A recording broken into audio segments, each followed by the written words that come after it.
My focus and our library's focus is really on identifying gaps. So, where do opportunities exist at our university, and even broader based on our mission?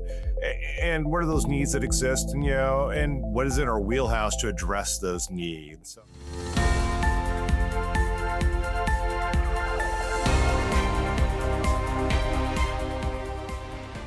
Welcome to Insightsxchange, the podcast where we examine the thought leaders and systems shaping scholarly research and publishing. I'm your host, Nikesh Gosalia. Today, we talk with someone who not only understands library infrastructure, but has helped build it across metadata, collections, emerging tools, and institutional culture. Doug Way, Dean of Libraries at the University of Kentucky, brings a deep understanding of everything from interlocking data systems to the day-to-day experiences of students and researchers. Doug leads the UK libraries as Dean and William T. Young Endowed Chair. His leadership spans roles in collection strategy, scholarly communications, and a passion for creating vibrant learning spaces, like the UK Libraries Learning Lab, which gives students from STEM to humanities hands-on experience with digital tools. He's written about modernizing collection development and questioning assumptions in library vendor relationships, always grounded in practical transformation. Doug, welcome and great to have you on Insightsxchange. Thank you. It's great to be here. Brilliant. So let's jump in. You've championed initiatives like the UK Libraries Learning Lab, which focuses on hands-on digital scholarship. In your experience, do projects like the Learning Lab give you insights into how libraries can design more durable and scalable systems? Yeah, I really do think they do. So my focus and our library's focus is really on identifying gaps. So, where do opportunities exist at our university, and even broader based on our mission? And what are those needs that exist? And what is in our wheelhouse to address those needs? So, I'll give a couple of different examples here. So around digital scholarship, we've seen this need where there's students and oftentimes faculty as well without access to the tools and skills they need to be successful. So we have very highly funded researchers on this campus that have access to all the resources they need. But when we think about often social sciences and humanities, faculty may not have access to high-end hardware and infrastructure that they need to do their research. And certainly the same thing goes true for undergraduates and graduate students. We also see around skill development, there's sometimes these gaps that exist as well. I can't remember when it was. I think it was at a bar or a brewery. It is in this conversation to a graduate student who was telling me about how they're working at a research lab, and the PI in the lab expected them to know R. They had no idea how to do anything in R. So they were just on YouTube constantly watching these videos and to learn the skills that they were expected to have there.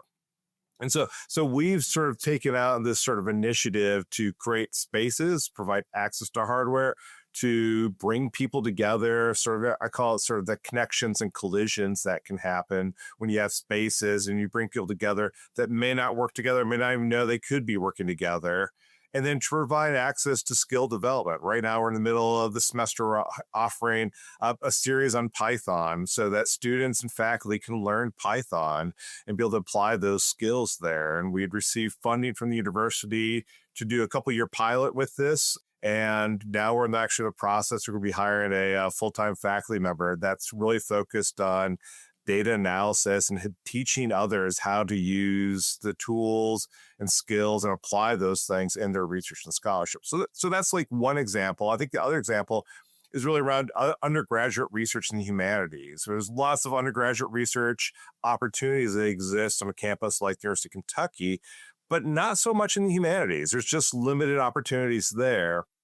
And so we have this opportunity that was developed before I got here. And it's really one of the only ones that I'm aware of anywhere in the country like it, where we introduce students across majors, as you mentioned, to archives and to research there. They learn about archives, they learn about archival practice, and they take an archival collection and they process that collection over time. And then it switches to the research side, where then they have to develop a research question that's related to that archival collection they processed. And for many of the students, it's this eye-opening experience because it's the first time in their life that they've actually had to ask the question. They had to figure out, what question am I going to ask there, not being said, answer this question.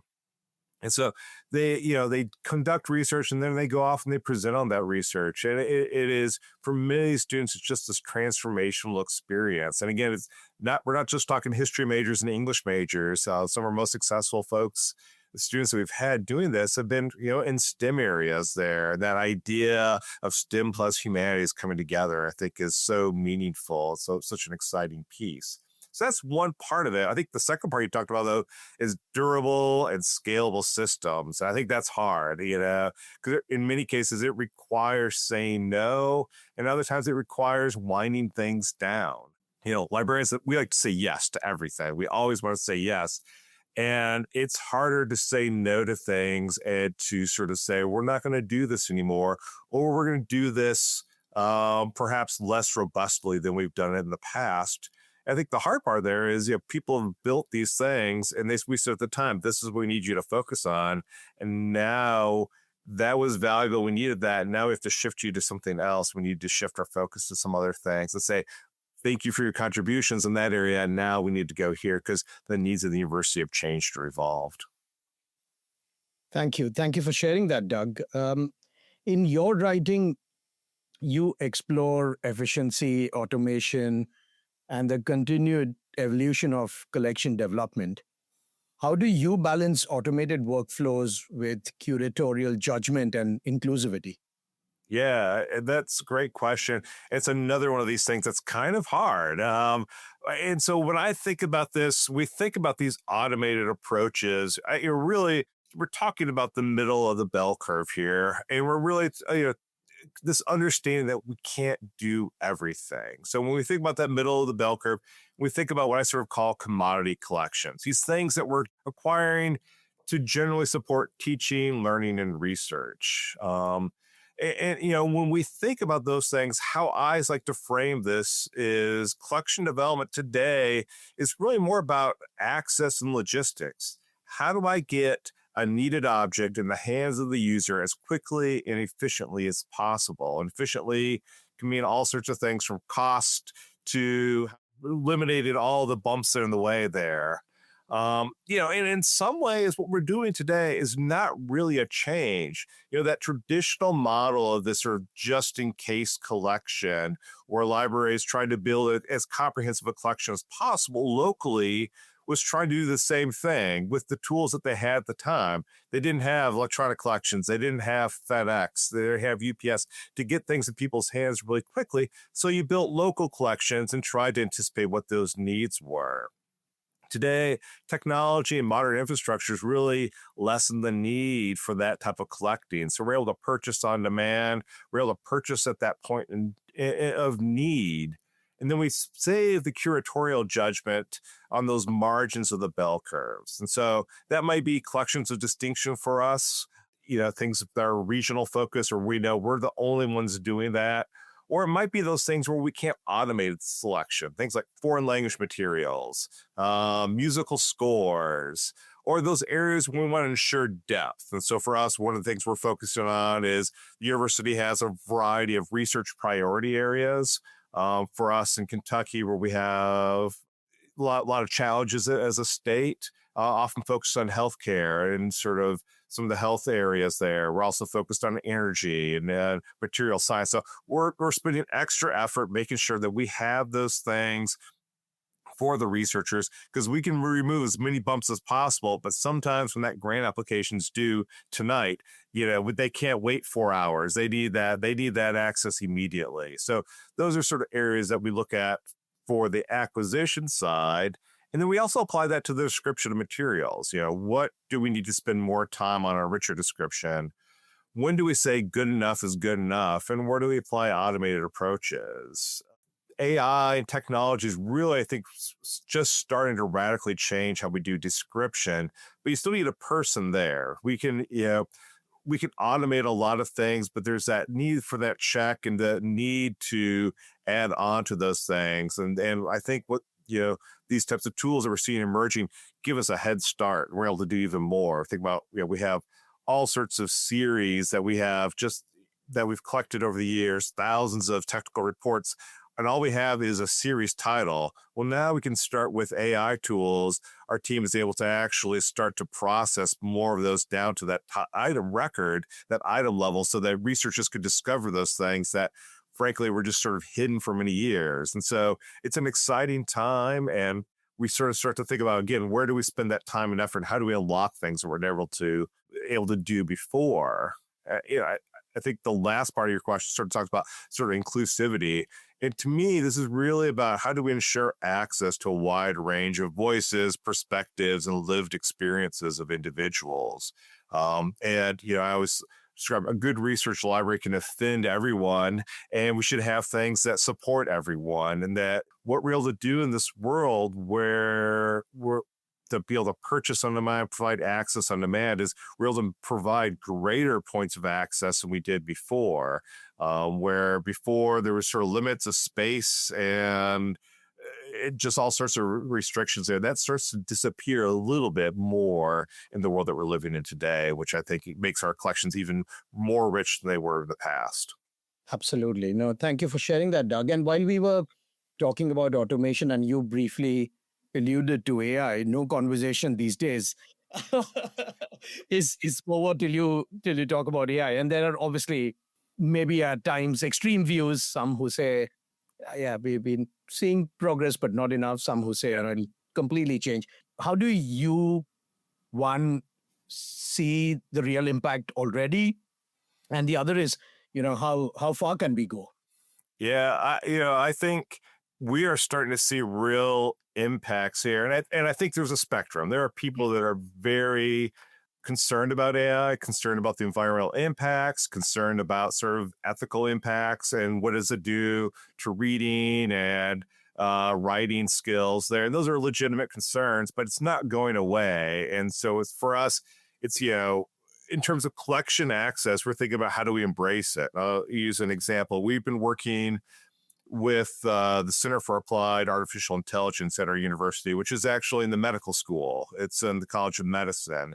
And they came to us because they were looking for projects. And we have a lot of data in the libraries. And we're working with them on this fantastic project around oral histories. We have one of the premier oral histories programs in North America, probably the world, at the UK libraries. And we have about 19,000 oral histories, and we add about 1,000 oral histories to our collection every year. And we've done sort of groundbreaking work technologically in providing sort of access to those and providing descriptions of them. But transcripts are almost impossible for us to do at this point in time. They're just too cost prohibitive for us to pay somebody to transcribe 19,000 oral histories. But working with the Center for Applied Artificial Intelligence, we're developing a tool with them that takes advantage of OpenAI's Whisper to create these transcripts on the fly, which we're really excited about. But then also to add more robust metadata than we would ever have the time to be able to provide. And so it provides this description of the interview, but it also does things like it'll pull out the questions that are asked during that interview. Because sometimes a researcher wants to know, well, what were, not only what generally were they talking about, but what were the questions that were asked. And it's, we're working on developing tools that then also help identify risk. Was there possible defamation? Was there talk about crimes? Was there talk about drug use or abuse or anything along those lines? And again, then we bring the person in to sit there and let's take a closer look at this. And so that product's still sort of being developed, but that's an exciting example of what AI can do to unleash access to collections that we just would never be able to do on our own. Absolutely. Through your project, Elevating Appalachian Voices in Library Collections, you spotlight underserved communities. What lessons does that work hold for global collection equity in academic libraries? Yeah, this is a really exciting project I'm really excited about. The project sort of has a couple different goals, and sort of talk to your question. One of the goals here is to help libraries more effectively acquire materials that we struggle to acquire. and then to work on coordinated collection development, two pieces that I think we've really struggled with. And so we're looking to bring together libraries, publishers, and vendors like Gobi to work on solutions that we can't solve on our own. Yeah, and for me, this project really comes down to metadata. So what we're trying to do when we build Appalachian collections is not only identify books about Appalachia, but also writers from Appalachia. And the books about Appalachia are easy. The famous writers from Appalachia are easy. But what about all the other not famous writers? And this comes down to that metadata question where we think publishers often have this metadata and they may not realize that we're really interested in that, or there's just sort of constraints on, it's time and money. And so it's just the best investment on those pieces. So what we want to do is bring things together, and I can say like, oh, just make the metadata available. But I know that I don't understand all the pieces there. And I know that publishers don't always know how do we get this metadata to a third party like Gobi or, Rialto from Clarivate that could then expose that to that metadata to libraries and say, yes, this is what I'm looking to do. So, so I think that that's a big part of this element here is how do we help identify works by authors that we're interested in. For us, it's about Appalachian, Southern, Central Appalachian authors, but this could apply to any sort of project there in terms of how do we better identify, build these rich collections, and how do we fill those gaps in our collection there. And then, this prospective coordinated collection development piece, how do we get libraries together to work on building this collection is the other sort of piece of it. Libraries, we've been really good about retrospective sort of shared collections where it's like, we didn't need to buy 45 copies of these books together. We only need 2 copies of those books. We're bad at saying, how do we build collections in a much more comprehensive way, especially knowing that things will get lost. And if we don't figure out how to collect these in a sort of systematic fashion, and that's sort of the piece that we're looking at there. So it's a project I'm really excited about. And we hope that, as we sort of learn lessons and develop a model, it'll be able to be applicable for other places to be able to sort of build collections on whatever topics they're interested in. You co-authored Throwing Back the Curtain about the library-vendor relationship. What's one myth about these relationships you still see, and how do you work to address it? Yeah.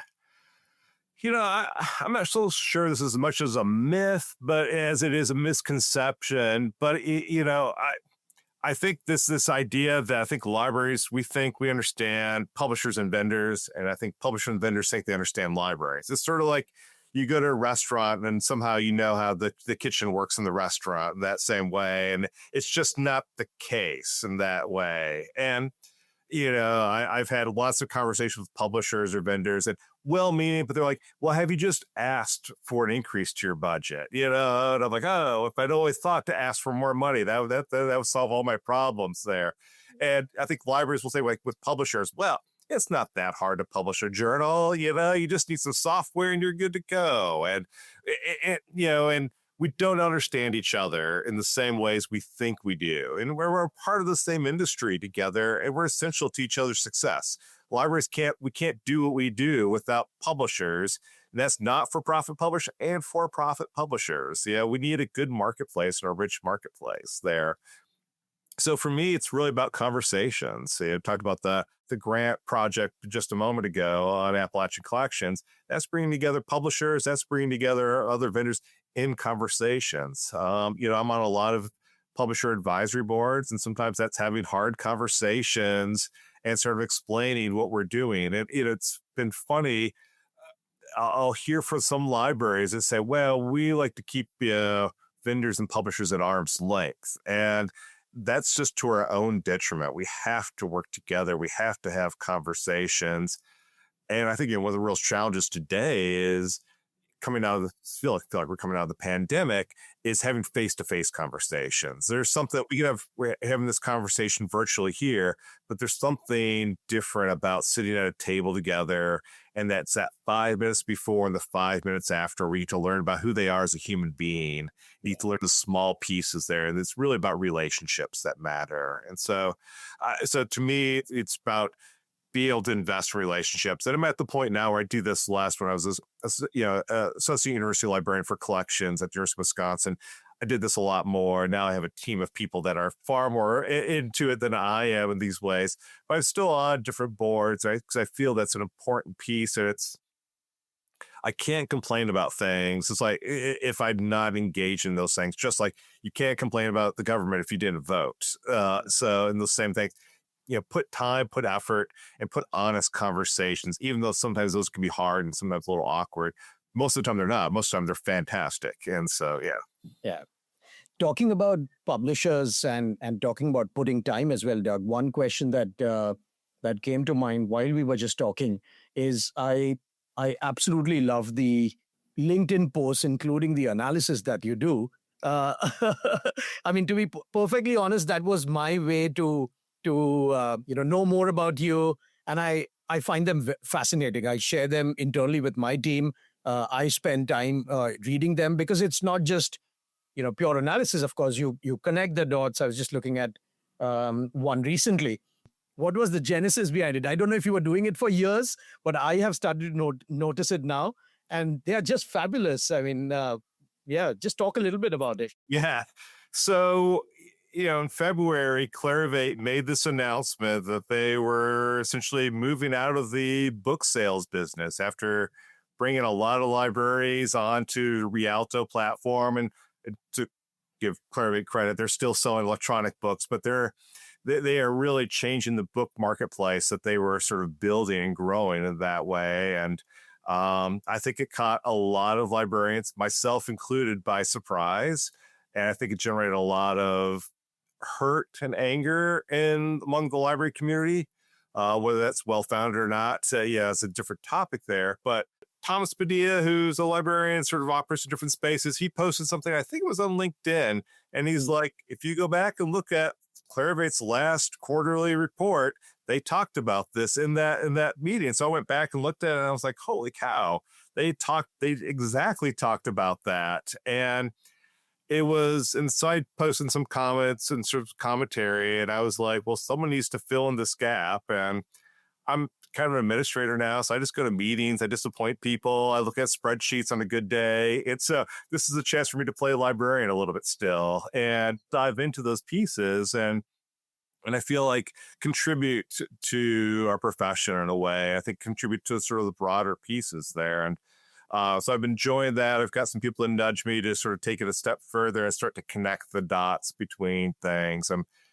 Earlier today, I was actually reading Wiley's quarterly report transcript there, and just looking at talk about AI, keep that bingo card going, so people fill in that AI dots there.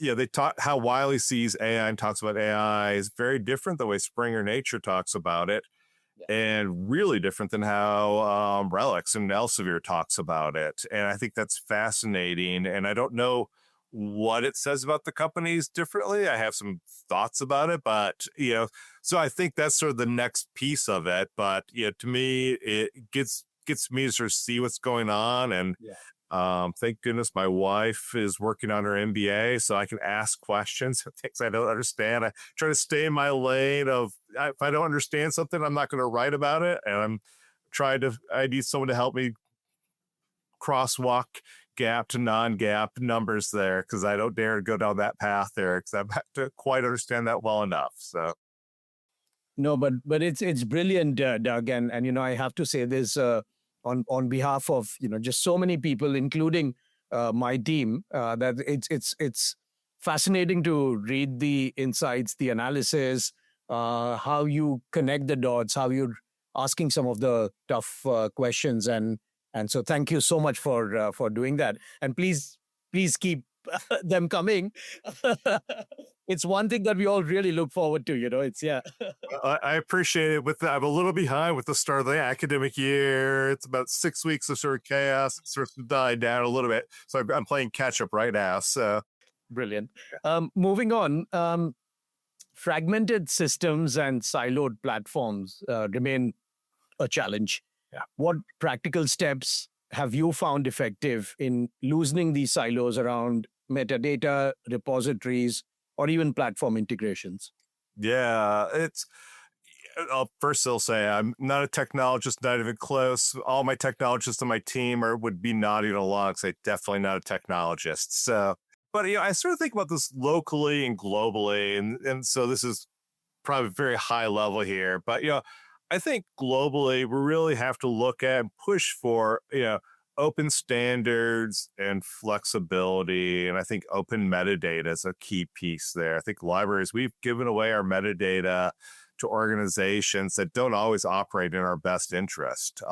And now we're trying to go back and how do we pull this back? I think we also have to avoid locking ourselves into systems that silo ourselves. So if we think about sort of the resource sharing environment, for the longest time, OCLC has controlled that environment for good or for bad. And I think Clarivate's really trying to push on that environment as well. And then there's some open source systems that are trying to push on that environment as well. But I think the concern, regionally, we've had some conversations in the Southeast about how can we use standards to make this work no matter what system you choose to use.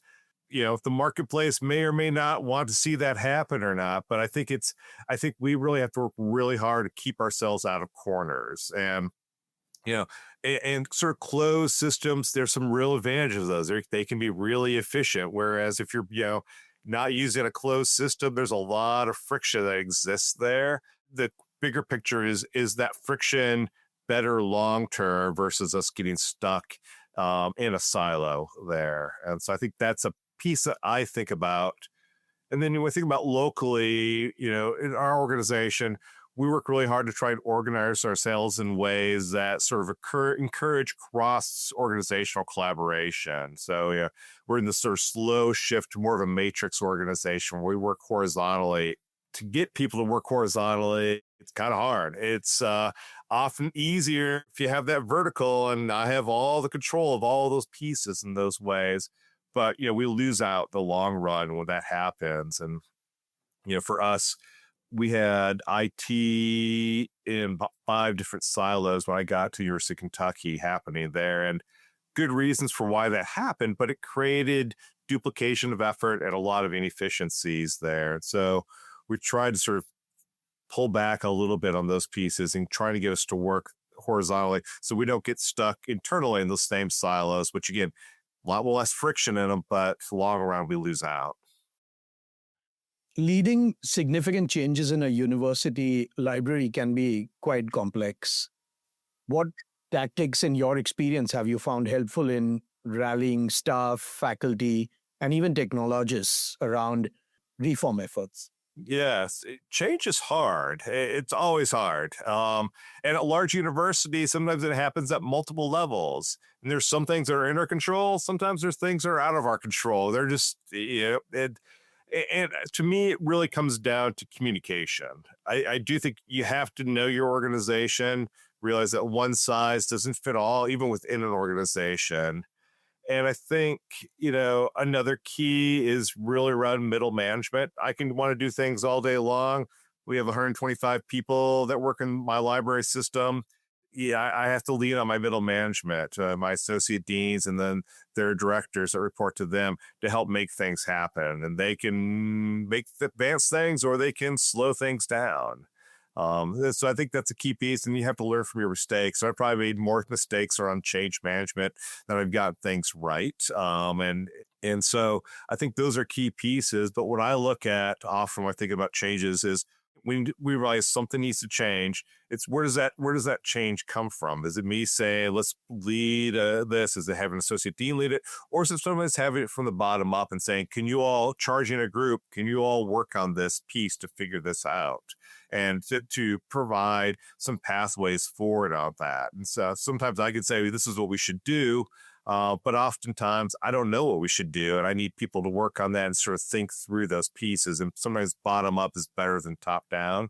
There's other times where people want to react to things, and I think oftentimes people will say they want in on the ground floor of things, but they actually don't necessarily always want on that ground floor, so they want to react to things. And then I think the last thing is I think about sort of change management. It's about how do you go about introducing that case for change? How do you drop the seed? And we in higher ed, we sometimes move at a painstakingly slow pace, but sometimes going a little bit slower can be better than sort of going really fast. There are times we have to go really fast. There's not an option there, but I think it's sort of understanding where you're at. And I think that's where, again, knowing that organization and knowing what they prefer. And then, having that team in place and understanding what went well last time we did some change and what didn't go well and how do you adjust from there. Is there one vision or maybe a manifesto statement you'd offer for the future of academic libraries looking to serve communities with equity, transparency, and even technological fluidity? Yeah. So throughout my career, I will say this idea, there's these 5 laws of library science. They're not new. They're developed in the 1930s by S.R. Ranganathan, and they hold true. We could spend all day talking about these. The 5 laws are: books are for use. Every person has their own book. Every book has its own reader. Save the time of the reader.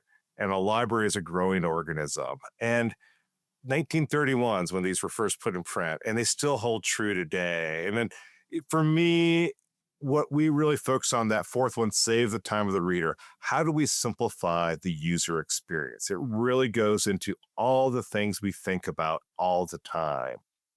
And we think about our services. When someone needs some assistance and they reach out to a librarian, they don't always need to know where to go. We're a complex organization. Let's make it simple up front. Reach out to this one form, reach out to this one email address. Let us work through the heavy lifting on the backside. Make it, simpler front, messy on the backside. When we think about spaces, the library I'm sitting in right now, it's about 6 different floors. We're in a pretty rural state. It's oftentimes the biggest building any students been in when they first come onto campus here. It's an octagon shaped building, and everything looks the same. So we spent a lot of time the past year, last 3 years, on wayfinding. How do we make it easier for someone to find their way? How do we simplify the service points? We have lots of partners in this building, but the library itself, when I got here, we had 5 different service points on 3 different floors. And this is not unique to us. Lots of libraries do. We do it on our physical, we do it in our web presence, where we organize the user experience around our organizational structure. We say, well, this is how we're organized. These are my departments. These are my units. And so this is where the user needs to come to get help. The user doesn't need to understand that. We want to have a single point of service where a student walks in, they know where to ask for help and get help, and simplify that piece. And then we think about technology. The number of clicks it takes a user to get from I need this thing to the resource for libraries is way too many clicks that requires them. So we're trying to think about technology. We use LibKey Nomad from Third Eye, and we use Lean Library from Technology from Sage, because what we want to do is not make the user put the library in their workflow. We want to put the library in the user's workflow that way. They shouldn't have to, if they have to think about it, we failed on these things. It should just be there. And then we tried it on our website as well. We, spent a lot of time rebuilding our website, and that's a constant work in progress, just like our spaces are, to get that better and make it easier and more efficient for that user. But if the user has to think about things, then we've failed. If the user has to get referred to something else. If it takes 5 clicks for them to get to an article, it takes 5 clicks to get to a book. That's too many clicks in those ways. And so how do we make that as simple as possible so that things are just sort of intuitive for the user? Got it. And one final question, Doug.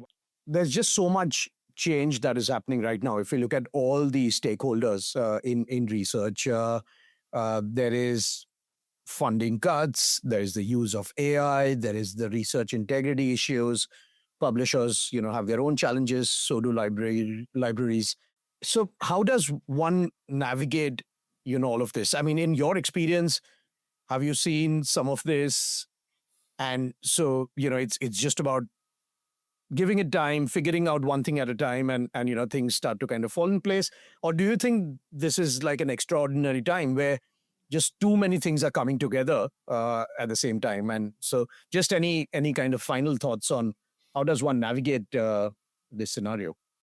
Yeah, so yeah, I always like to say, so I think it's very true. And I sort of struck from my vocabulary that we're going through a time of change. Change is just sort of a constant. I think if you look at the academy, look at higher university, nobody has changed more the last 25 years than the research library. It is, a completely different animal than what it was when I started my career. And so you have to, when I talk to people, when we look to hire people, we talk to search committees. We're like, what we're looking for is someone that is able and willing to change, because the work they do today is not the work they're going to be doing in 5 years. I don't know what that work looks like, but it's going to be changing that way.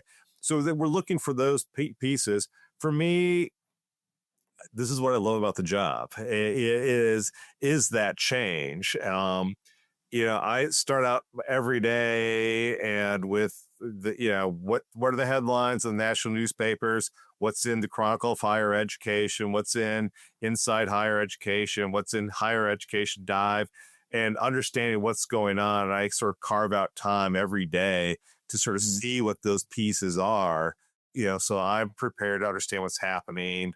And so I spent a lot of time reading things, not for fun, not for pleasure, but part of my job is to be aware what's that sort of current event cycle that's happening. And there's certainly a lot that's happening right now, but if we go back to 2020, we get back to what life was like in February and March of 2020, it was coming just as fast, if not faster then. In some ways, the knowns are more known now than they were then. And so I think these types of jobs at my level certainly require a joy of ambiguity and a willingness to accept that. And then the ability to communicate to people that sometimes struggle with that ambiguity. And how do we help the people on our teams have comfort and find success in a world that may not be the world that they want to be in at that moment in time? And so I think it's a challenge, but it's the joy when you get to this level. It's all about people. And I'll say to people often, the books never cry. No matter what I'm going to do, I can put those and recycle them in. They're not going to cry. People, we always have a box of Kleenex nearby. But that's the fun part of the job, is helping people be successful and helping them find that success and helping us set ourselves up to help the campus, the state, the country succeed, be successful. And good research libraries do that. We're integral to that. Absolutely. No, thank you for sharing that, Doug. That's very inspirational. And it's also, I love the attitude. I mean, that's the way to look at, because like you mentioned, change is constant, and might as well embrace it and navigate rather than, just maybe fearing and letting it grow in your mind. And I love the discipline of, like you said, spending the morning reading the headlines, keeping yourself updated, because that's the best way to also manage the change if you're knowledgeable enough. So, I think, I love that. Yeah. Thank you. Doug, thank you so much for this rich and grounded conversation. You've shown how innovation in libraries isn't about flashy tools. It's about strategically integrating learning, collections, metadata, and equity to support scholarship. So thank you once again for your time. Thank you. It's been wonderful. To our listeners, thanks for joining us today. If this episode resonated with you, I invite you to connect with me on LinkedIn, share your thoughts, or spark a conversation about where libraries are headed. Until next time, keep exploring and keep building the infrastructure that connects and supports knowledge.